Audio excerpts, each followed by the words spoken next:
بسم اللہ الرحمن الرحیم۔ دوستو، اسلام یہ کہتا ہے کہ کسی کے گھر میں بغیر اجازت کے داخل نہیں ہو سکتے۔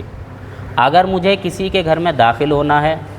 تو پہلے میں اجازت لوں گا، ان گھر والوں کو سلام کروں گا، اجازت مل جائے گی تو داخل ہو جاؤں گا، اجازت نہیں ملے گی تو واپس ہو جاؤں گا، کیونکہ دوستو وہ اس کی پرسنل لائف ہے اور میں یوں ہی جانوروں کی طرح، کتے بلی کی طرح کسی کے گھر میں داخل نہیں ہو سکتا، کیونکہ پتہ نہیں وہ کس حالت میں ہے، کیا کام کر رہا ہے، اس کا سامان کیسے بکھرا ہوا پڑا ہے، اور وہ نہیں چاہتا کہ میں اس کو اس کی اس حالت میں دیکھوں۔ تو دوستو، اللہ تبارک و تعالی نے کسی دوسرے کے گھر میں داخل ہونے کا طریقہ ہمیں بتایا ہے۔ اللہ تعالیٰ قرآن میں ارشاد فرماتا ہے،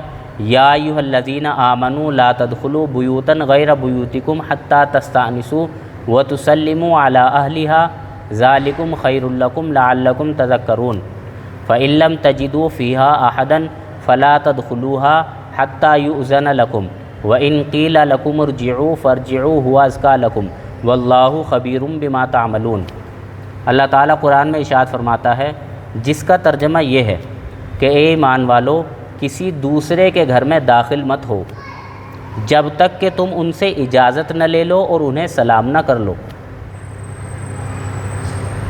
یہ بات تمہارے لیے بہتر ہے تاکہ تم نصیحت حاصل کر لو، تاکہ تم اس بات پر عمل کر لو۔ پھر اگر تم نے اس گھر میں کسی کو نہیں پایا تب بھی تم اس گھر میں داخل مت ہو جب تک کہ تمہیں اجازت نہ دے دی جائے، اور اگر تم سے کہا جائے لوٹ جاؤ تو تم لوٹ جاؤ، یہ تمہارے لیے بہتر ہے،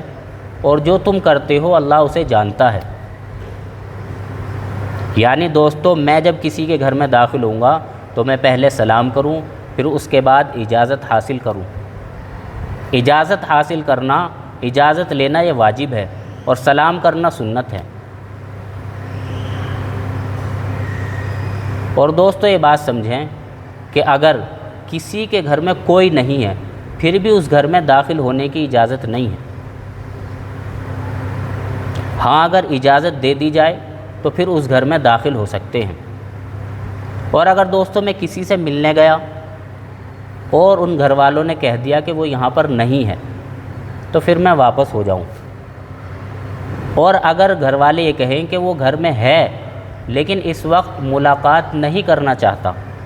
تو بھی میں واپس ہو جاؤں، اور مجھے کوئی اعتراض کرنے کا حق نہیں ہے، کیونکہ دوستو پتہ نہیں وہ اپنے گھر میں کیا کام کر رہا ہے۔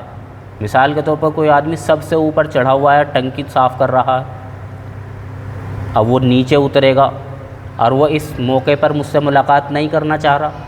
یا ایسے ہی کوئی آدمی غسل خانے میں گیا ہے، ابھی گیا ہے اور وہ مجھ سے ملاقات نہیں کرنا چاہ رہا، یا اسی طریقے سے کوئی آدمی بیمار ہے، وہ ملاقات نہیں کرنا چاہ رہا، تو دوستو پھر بھی میں اعتراض نہ کروں، میں واپس ہو جاؤں، اور یہ بات میرے لیے بہتر ہے۔ تو دوستو، بتانے کا مقصد یہ ہے